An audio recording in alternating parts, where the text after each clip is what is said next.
मी 9 वर्षाचे असेच तोपर्यंत आमचं एकत्र कुटुंब होतं. आम्ही ताराबाई पार्कमध्ये, जिथं आता गोल्ड जिम आहे, तिथं आमचा बंगला होता आणि आम्ही सगळे इथं एकत्रित सगळे माझ्या वयाच्या 9व्या वर्षापर्यंत आम्ही एकत्रित राहत होतो. तर तिथं मी टेनिस खेळायला जायचो. मग डॅडीना सांगा, डॅडी आज तुम्ही मम्मीनं विचारायचं आहे, आम्ही उद्या मॅच खेळायला जाणार. डॅडी म्हणायचे होय होय, बरं झालं लक्षात आणून दिलीस. हाय हॅलो नमस्कार, मी गौतमी शिकलगार. तरुण भारतच्या श्रावण विशेष श्रावण गप्पांच्या मैफिलीमध्ये मी आपल्या सर्वांचं मनापासून स्वागत करते. मंडळी, श्रावण महिना चालू आहे. श्रावण म्हटलं की सणासुदीचा, व्रतवैकल्यांचा आणि सगळ्यात महत्त्वाचं म्हणजे हिरव्यागार निसर्गाचा काळ. आणि या काळामध्ये सगळ्यात जास्त एक्साइटमेंट असणारा वर्ग म्हणजे महिला वर्ग. आणि म्हणूनच या गप्पांच्या मैफिलीत आपण काही खास महिलांना भेटणार आहोत. राजकारण आणि बातम्या यांपासून थोडंसं वेगळं होऊन, थोडंसं दूर होऊन आपण एक त्यांची वेगळी बाजू पाहणार आहोत. आपल्यासोबत आजच्या गप्पांच्या मैफिलीला साथ द्यायला आहेत कोल्हापुरातील छत्रपती राजघराण्याच्या सूनबाई मधुरिमा राजे मालोजी राजे छत्रपती. मालोजी राजेंसोबत मीडियाच्या कॅमेऱ्यात, राजकारणाच्या धावपळीत आपण नेहमीच त्यांना पाहत असतो. पण आज आपली भेट मात्र विशेष आहे, कारण आज आपल्या मुलाखतीमध्ये, आज आपल्या गप्पांच्या मैफिलीमध्ये त्यांचं एक वेगळंच रूप आपण पाहणार आहोत. बरं का मंडळी, आज आपण राजकारणाविषयी बोलणार नाहीये, तर त्यांच्या खाजगी आयुष्यामध्ये डोकावणार आहोत. त्यांच्या बालपणीच्या आठवणी, त्यांचं माहेर, त्यांचं सासर, त्यांच्या आवडी निवडी, अशा बऱ्याच गोष्टी आज आपण त्यांच्याकडून जाणून घेणार आहोत, ऐकणार आहोत. तर मंडळी, मी तर खूप एक्सायटेड आहे. तुम्ही पण एक्सायटेड असाल तर चालू करूया छत्रपती राजघराण्याच्या सूनबाई मधुरिमा राजे यांचं. नमस्ते. नमस्कार मॅडम. तुमचं सर्वप्रथम तरुण भारतच्या श्रावण विशेष गप्पांच्या श्रावण गप्पांमध्ये मी स्वागत करते. मी गौतमी शिकलगार आणि माझी सहमैत्रीण दिव्या कांबळे. मॅडम, आपण बालपणापासूनच सुरुवात करूया. मी खूप एक्सायटेड आहे की तुमचं बालपण कसं होतं हे ऐकण्यासाठी, कारण आम्ही खूप ऐकलंय तुमच्याबद्दल की तुम्ही खूप भिडू गेलो होता म्हणे. मॅडम, बालपण म्हटलं की मुक्त आभाळ आलं, खेळणं, त्याच्यानंतर मज्जा मस्ती मौज झाली, आणि सगळ्यात महत्त्वाचं म्हणजे आईच्या पदराखालचं एक सुरक्षित जग आलं. तर हे दिवस आपल्याला परत कधी मिळत नाहीत, पण त्याच्या आठवणी गोड हसू बोलून आपल्या चेहऱ्यावर उमटतात. तसंच तुमच्या चेहऱ्यावरती तुमच्या आठवणींची कळी कशी फुलते, तुमच्या त्या गोड आठवणी ऐकायला मला आवडेल.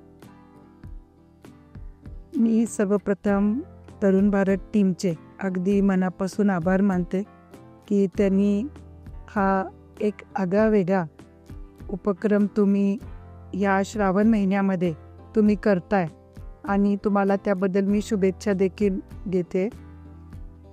माझं बालपण, मी दिग्विजय खानविलकरांच्या कन्या, माझ्या आईंचं नाव राजलक्ष्मी खानविलकर, आणि मला एक धाकटे भाऊ आहेत विश्वविजय खानविलकर. तर मी 9 वर्षाचे असेच तोपर्यंत आमचं एकत्र कुटुंब होतं. आम्ही ताराबाई पार्कमध्ये, जिथं आता गोल्ड जिम आहे, तिथं आमचा बंगला होता आणि आम्ही सगळे तिथं एकत्रित सगळे माझ्या वयाच्या 9व्या वर्षापर्यंत आम्ही एकत्रित राहत होतो. आणि आमच्या घराला लागूनच एक ग्राउंड होतं, आमचं स्वतःचंच होतं. तर रोज आम्ही त्या ग्राउंडवर सगळे आमच्या आजूबाजूचे सगळे, आमच्या जे आम्ही लहानपणापासून सगळे लहानाचे मोठे झालो ते सगळे आम्ही एकत्रित जमायचं. संध्याकाळी शाळा सुटली की मग क्रिकेट, बॅडमिंटन, मग आमच्या घरामध्ये टेबल टेनिसचं टेबल होतं, आम्ही टेबल टेनिस खेळायचं. असे सगळे वेगवेगळे खेळ आम्ही खेळायचं. ह्या सगळ्या ह्याच्यामध्ये माझे आई आणि वडील दोघं पण राजकारणात खूप ॲक्टिव्ह होते. त्यामुळं माझ्या आजी, माझ्या वडिलांच्या आई प्रमिला राजे खानविलकर यांच्याकडंच मी आणि माझे भाऊ आम्ही लहानाचं मोठं झालो, आणि माझे चुलते राजेंद्र खानविलकर. तर सगळं आमचं जे काय दैनंदिन सगळं जे असायचं ते सगळं माझ्या आजीच बघायच्या. आणि माझ्या आजींना कसं सण, परंपरा ह्याचं खूप हे होतं. त्यामुळं म्हणजे सगळ्या गोष्टी त्यांना सण आला की आधी त्यांची एक महिनाभर तयारी चालू असायची. मग त्यांच्या ह्याच्यामुळं हाताखाली आम्हाला सगळं हे करून आम्हाला माहीत व्हायचं, अरे आता श्रावण येणार आहे, आता सगळ्या मानच्या पूजा चालू होणार, सगळं हे चालू होणार, मग छान छान भाज्या घरी येणार. त्या वेगळ्या वेगळ्या प्रकारे त्यामध्ये श्रावणामध्ये निसर्ग हा सगळ्यात सुंदर आणि खुलून येतो.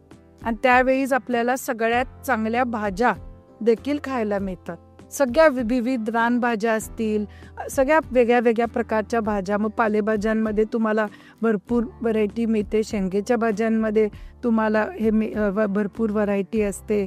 सगळं तुम्हाला छान असं सगळं भाजीपाला, तुम्हाला हिरवागार निसर्ग. आणि त्याचबरोबर आपली परंपरा जोपासत असताना आपण नागपंचमी साजरी करतो. मग नागपंचमीला सगळीकडे झोपाळे बांधायचे. तर आमच्या इथे खूप मोठं वडाचं झाड होतं आणि ते बरोबर आमच्या ग्राउंडच्या कोपऱ्याला होतं. मग आमची सगळ्यांची हे सुरू व्हायची. सगळे आमच्या घरात जे काम करायला माणसं होते ते सगळेजण तो झोपाळे बांधायचे तिथं. मग आम्ही त्या झोपाळ्यांवरती सगळ्या आमच्या आजूबाजूच्या सगळ्या नटून यायच्या. सगळ्या लेडीज, सगळे आपले पारंपरिक, काही 9 वारी घालून यायच्या, काही 6 वारी घालून यायच्या. आम्ही सगळ्या लहान मुली सगळं असं, तेव्हा परकर पोलक्याचं प्रस्त जास्त होतं, मग ते सगळं आम्ही वापरायचं. खूप छान वाटायचं. सगळे गाणी म्हणायचे श्रावणाचे, सगळेजण ते खेळ खेळायचं आम्ही. आणि अशा पद्धतीनं ते सगळं, ही परंपरा, हे सगळं आमच्या इथं सगळं हे आम्ही लहानापासून शिकत गेलो. मी शाळेला इथं छत्रपती शाहू विद्यालयामध्ये 6वी आले आणि राजघराण्याचं आणि माझं माहेरचं नातं असल्यामुळं राजघराण्यात मी लहानपणापासून येत जात कायम आम्ही खेळायला यायचं. पण मी तर छत्रपती शाहू विद्यालयामध्ये 6वीत माझ्या आईवडिलांनी इथं मला प्रवेश केला. खरं तर माझ्या आजींचंच त्याच्यामध्ये खूप मोठं हे आहे. माझ्या आईंची इच्छा होती की आम्ही हॉस्टेलला जावं आणि आम्ही तिथं शिकावं. तर त्यांची इच्छा होती आम्हाला संजीवनी स्कूलला पाठवायची. पण माझ्या आजींची आणि माझ्या वडिलांची अजिबात इच्छा नव्हती की माझ्या भावाला आणि मला हॉस्टेलला पाठवावं. तर ज्यावेळी आत्ताचे श्री शाहू छत्रपती महाराज यांनी ही छत्रपती शाहू विद्यालय सुरू केली आणि त्यावेळीच माझ्या आजींना खूप आनंद झाला आणि आम्ही या शाळेमध्ये, दोघांनाही, मला आणि माझ्या भावांना या शाळेमध्ये इथं घातलं. त्या शाळेत आल्यावर सुद्धा इथं सगळ्यात महत्त्वाचं जे आम्ही शिकलो ते सगळीजण एकत्रित राहणं. इथं कोणताही सण असू देत, कोणतंही आपले जे काही आपली परंपरा आहे, या शाळेमध्ये नुसतं शैक्षणिकच नाही तर सर्वांगीण विकासासाठी जे काही लागतंय ते सर्व महाराजांनी अगदी बारकाईनं ते हे करूनच ह्या शाळेचा पाया त्यांनी रोवला होता. त्यामुळं या शाळेतले आम्ही जे काही विद्यार्थी आम्ही सगळे तयार झालो. इथं या आमच्या शाहू विद्यालयामध्ये आम्ही गणपती हा सण खूप मोठ्या प्रमाणात साजरा करतो. आमची शाळेची बॅच ही पहिली बॅच होती ज्यांनी जाऊन महाराजांना विचारलं की आम्हाला गणपती बसवायचा आहे. तर महाराज म्हणाले हो बसवा. मग आम्ही तेव्हापासून आमचा गणपती हा आम्ही पालखीतूनच सगळे विद्यार्थिनी घेऊन येतात आणि आमचं शाळेचं स्वतःचं तेव्हापासून आमचं पथक आहे, 2 ताशा पथक. लेझिम सगळे घेऊन, लाठीकाठी असेल, स्टिक ड्रिल असेल, डंबेल ड्रिल असेल, हे करत करत बरोबर वाड्याच्या समोरनं आम्ही वाजवत गणपती आम्ही खाली शाळेमध्ये न्यायचं. त्यानंतर नवरात्रीमध्ये आपले खेळ असतील, दांडिया असेल, हे सगळे खेळ आम्ही इथं शाळेमध्ये खेळलेलो आहे. मग मंगळागौरीचे खेळ सुद्धा या शाळेमध्ये आम्ही खेळलेलो आहे. हे प्रत्येक गोष्ट आपल्या परंपरेला, आपल्या याला धरून जी आहे, या शाळेनं आम्हाला ती सगळी दिलेली आहे. अशा प्रकारेने आम्ही इथं घडलो. खेळ तर काय आमचा सगळ्यात आवडीचा विषय होता.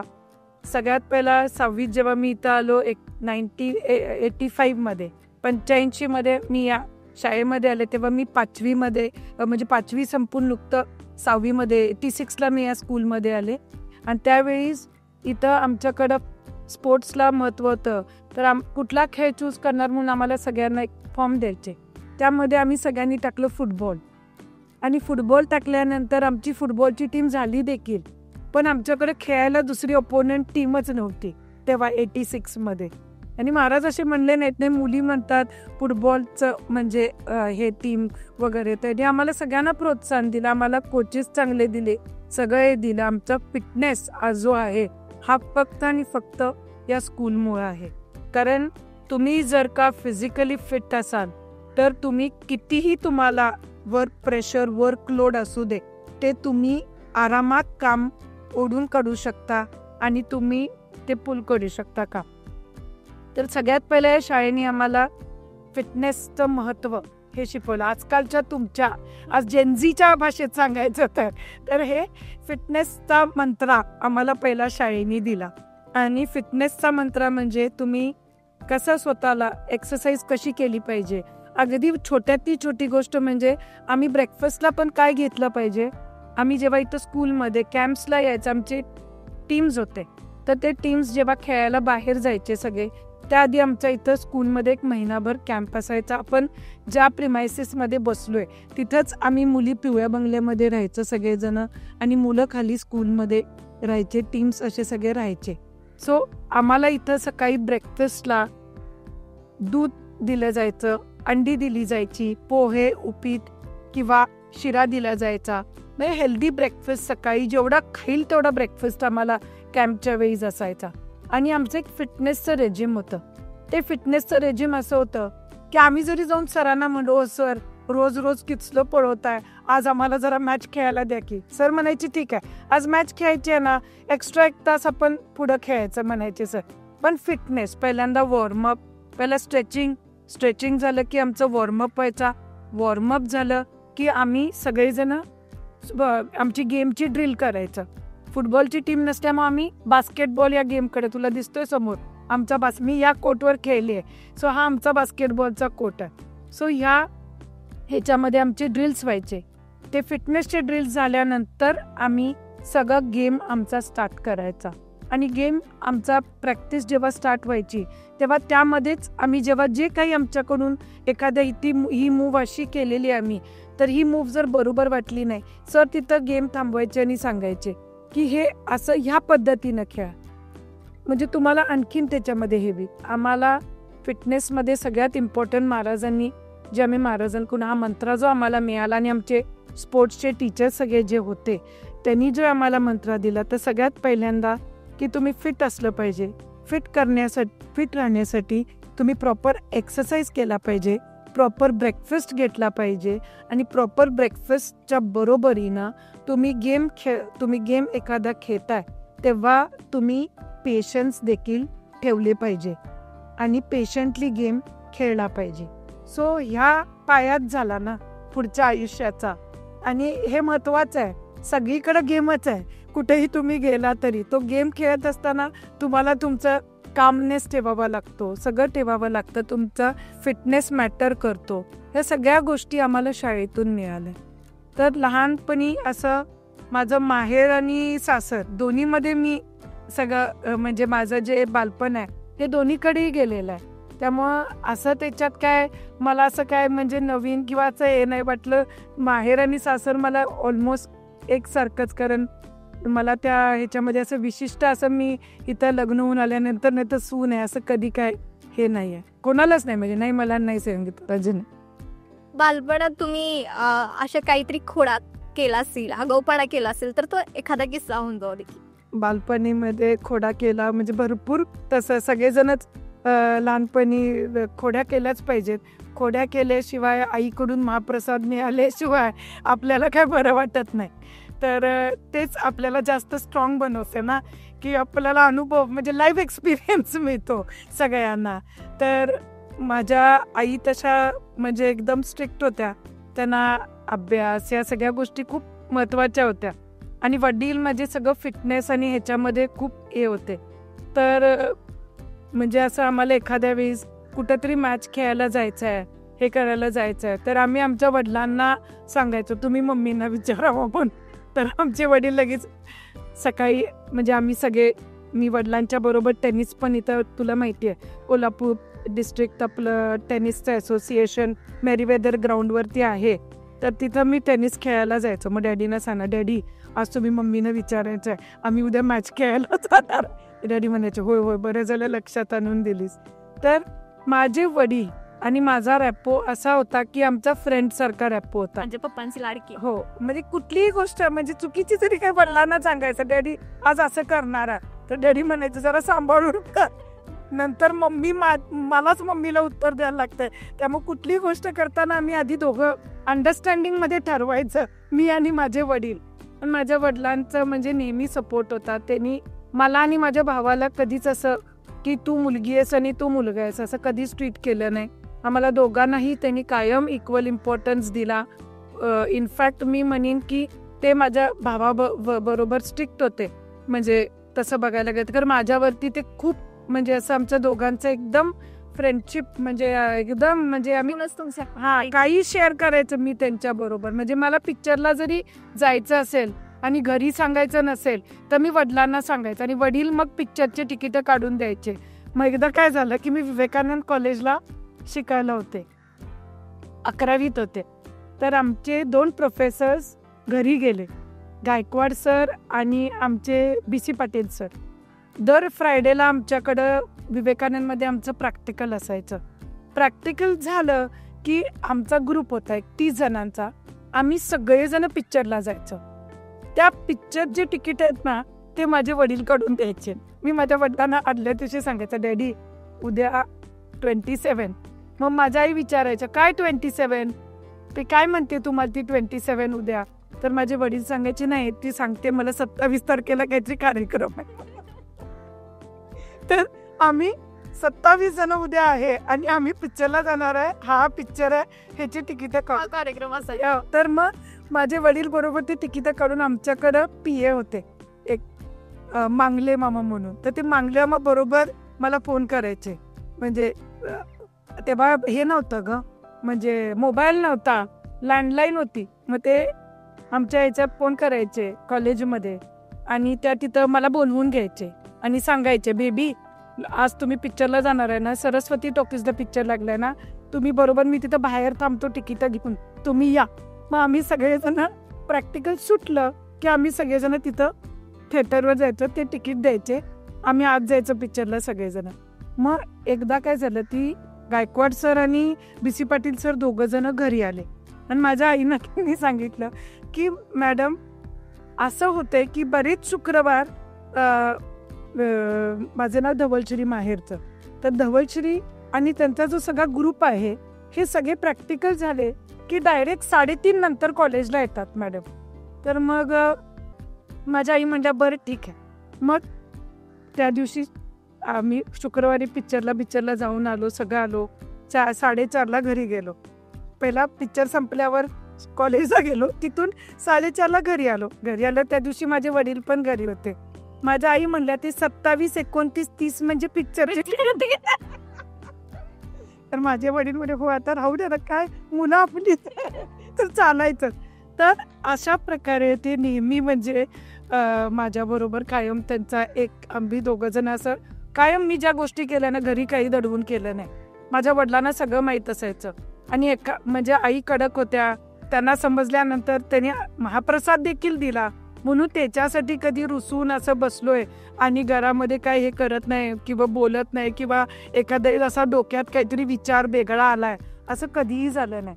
माहित होतं की आता आपण डॅडी बरोबर आहेत ना, मग चालतंय, चूक केली तरी मम्मींचे रपाटे खाल्ले तरी चालतात. तर असं एक वातावरण होतं. आई स्ट्रिक्ट, वडील एकदम म्हणजे सपोर्टिव्ह, कूल आणि सगळ्या गोष्टी. ते सांगितल्यामुळं कसं झालं की कायम आई वडिलांचा आमच्यावर विश्वास होता. त्यांना माहीत होतं की सांगून गेले, म्हणजे माझ्या आईला पण माहीत होतं की आई लगेच विचारायचं माझ्या वडिला कुठं गेले, खरं खरं सांगा म्हणून. मग माझे वडील सांगायचे. मग आईना माहीत असायचं ॲक्च्युली की गेलोय म्हणून. का डॅडी सांगायचे मम्मीना की ते पिक्चरला गेले, याला गेले, कुठं पन्हाळ्याला गेलेत. इव्हन पन्हाळ्याला पण ग्रुपनी जायचं असेल तर आम्ही डॅडीनाच सांगायचं की आम्ही सगळेजण जाणार आहे. मग तिथं सगळं व्यवस्था आमची जेवण्याची सगळं. पण असं कधीही असं वाटलं नाही की काहीतरी असं दडवून त्यांच्या पाठीमागं चोरून करावं असं कधीच वाटलं नाही. तो एक विश्वास जो वडिलांमध्ये होता, आईमध्ये होता, आजींमध्ये होता, त्यामुळे त्यांना न सांगता असं काहीतरी चोरून करावं, पाठीमागं काहीतरी करावं असं कधीच वाटलं नाही. आणि त्यांनी पण तेवढा विश्वास ठेवला.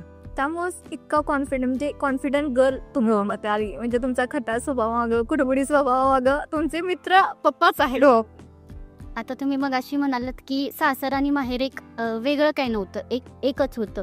तर दिग्विजय खानविलकरांची कन्या आणि छत्रपती घराण्याची सून कसा होता प्रभात, काय सांगा? दिग्विजय खानविलकरांची कन्या म्हणून मला मी जसं मगाशी तुम्हाला सांगितलं की माझ्या वडिलांनी कधीच माझ्यात आणि माझ्या भावांच्यात फरक केला नाही, कधीच नाही केला. आणि त्यांनी आम्हाला पूर्ण एक्सपोजर दिलं आणि सर्वसामान्यांमध्ये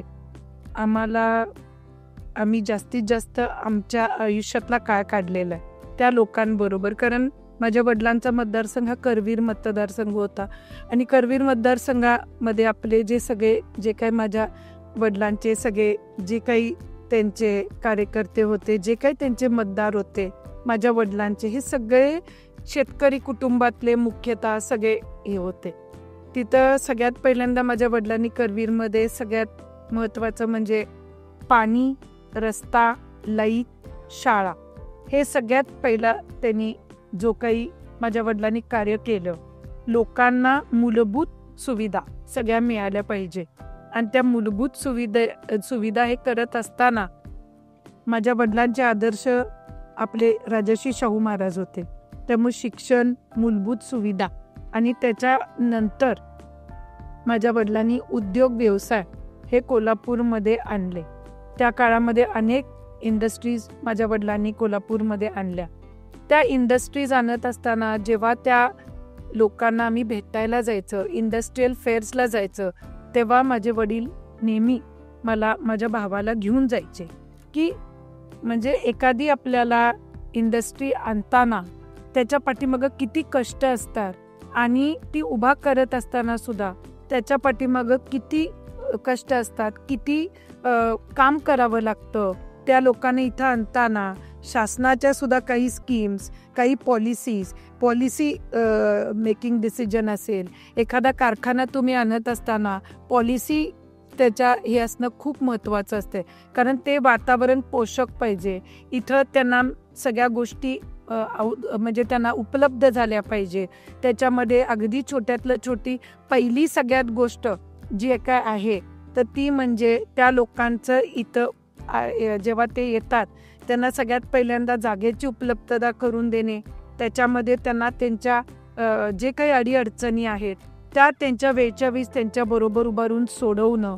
मग ती जागा घेत असताना त्यात अनेक अडचणी आल्या होत्या, अनेक वेळा म्हणजे शेतकऱ्यांवर बोलणं करणं सगळ्या गोष्टी हे मी माझ्या वडिलांना करताना बघितलेलं आहे. मग तो कारखाना उभा करत असताना सुद्धा लेबर काय बाहेरनं आणणं तेव्हा हे नव्हतं, तर त्याच ह्याच्यातली मुलं त्यांच्या घरातली कामाला लागावीत ह्या उद्देशानं त्यांना इथं ट्रेनिंग प्रोग्राम्स दिले जायचे, ते पण आम्ही बघायला जायचं. मी माझ्या ह्याच्यातला बघितलेला कारखाना उभारत असताना माझ्या वडिलांच्या ह्याच्यामध्ये अमित स्पिनिंग मिल म्हणून कोल्हापूरमध्ये ही स्पिनिंग मिल माझ्या वडिलांनी आणली होती आणि त्या स्पिनिंग मिलचं अगदी बारकाईपासून प्रत्येक एक काम माझे वडील त्यांच्याबरोबर करत असताना मी आणि माझ्या भावानी बारकाईनं बघितलं होतं. तर इंडोकाउंट इंडस्ट्रीज असतील त्यांचं सुद्धा काम अगदी बारकाईनं मी बघितलं आणि ज्या वेळी त्यांनी आपल्या इथल्या लोकांना ट्रेनिंग दिलं म्हणजे अगदी आपली शेतकरी घरची मुलं सगळी होती, ती सगळ्या लेडीज आपल्या शेतकरी घरातल्या होत्या. तर टॉयलेट ट्रेनिंग पासून ते त्यांना बसून कसं जेवायचं, कसं खायचं, मशीनवर कसं काम करायचं हे सगळं त्यांना इथं त्यावेळी शिकवल्या गेलं. आणि हे एक आम्हाला हे म्हणजे हा अनुभव आम्हाला लाईव्ह असल्यामुळे आम्ही तो बघितल्यामुळं स्वतः आम्हाला लक्षात आलं की एखादा उद्योग व्यवसाय उभा करत असताना किती त्याच्या पाठीमागं सगळे परिश्रम घेतात, कष्ट घेतात, किती त्याला त्रास असतो हे बघितलं. आणि नंतर ते उभारल्यानंतर आपली लोक काम करताना तिथं बघितल्यानंतर तो एक आनंद वेगळाच होता. त्यामुळे वडिलांच्या घरामध्ये राजकीय क्षेत्र असेल असं आपल्याला इंडस्ट्रीज ज्या वडिलांनी माझ्या आणल्या इथं, मग आपला सर्वसामान्य जो सगळा मतदार आहे तो सगळा सर्वसामान्य मतदार होता. आणि आपल्याकडं 40 खेडेगाव आणि ई वॉर्ड असे हे 2 हे होते, म्हणजे शहरी भाग पण होता आणि आपला याचा भाग पण होता, ग्रामीण भाग पण होता. तर ग्रामीण भागाची सगळी लोक जरी म्हणजे आम्ही जेव्हा जायचं ग्रामीण भागामध्ये कार्यक्रमाला जायचं, लग्नांना जायचं, लोक अगदी आवर्जून मायेनं अगदी तोंडावरनं हात फिरवून म्हणजे आम्हाला ते स्वतः आमचे वडील ती लोक आमच्यात बघायचे. आमचे वडील समजा अधिवेशनला गेले असतील तर आम्ही लग्नांना जायचो, सगळे कोणाच्या घरी कोण ह्यात झालं तर ते आम्ही जायचं, भेटून यायचं. एखाद्यांच्यात कुणाच्यात बाळ जन्मलं तर जाऊन बघून यायचं. असं सगळ्या गोष्टी, ही जी एक सामाजिक एक बांधिलकी आहे आणि हे आम्हाला आमच्या आजी, आमचे वडील, आई यांच्याकडून हे आम्ही खरंच नशीबवान आहे की आमच्या आई वडिलांनी ज्या त्या वेळेत आम्हाला ह्या सगळ्या गोष्टी करायला लावल्या, की त्यामुळं आम्हाला समजलं की काय खरंच समाजामध्ये काय असतंय, कशा गोष्टी असतात.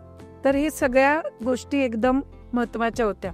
माझ्या आई स्वभावानं कडक जरी असल्या तरी त्यांच्यामुळं आज आम्हाला आमच्या आयुष्याला एक शिस्त लागली, एक वळण लागलं की बाबा वेळच्या वेळीच त्या म्हणायच्या तुम्ही तुमच्या सगळ्या गोष्टी करा. कारण वडील बाहेर असायचे, त्यामुळं एखादा जर का गृहपाठ दिला, एखादं जर का आम्हाला काहीतरी वडिलांनी सांगितलं तुम्हाला एखादी जाऊन ॲक्टिव्हिटी करायची आहे तर तुम्ही हे तुम्हाला गव्हर्नमेंटच्या ह्या डिपार्टमेंट बरोबर तुम्हाला ही ॲक्टिव्हिटी करायची आहे. त्यावेळीस एड्सचं हे खूप हे होतं आणि अवेअरनेस एड्सचा करायचा होता. त्यावेळीस वडिलांनी आम्हाला ते त्या ह्याच्यामध्ये पथनाट्य आम्ही केलं होतं.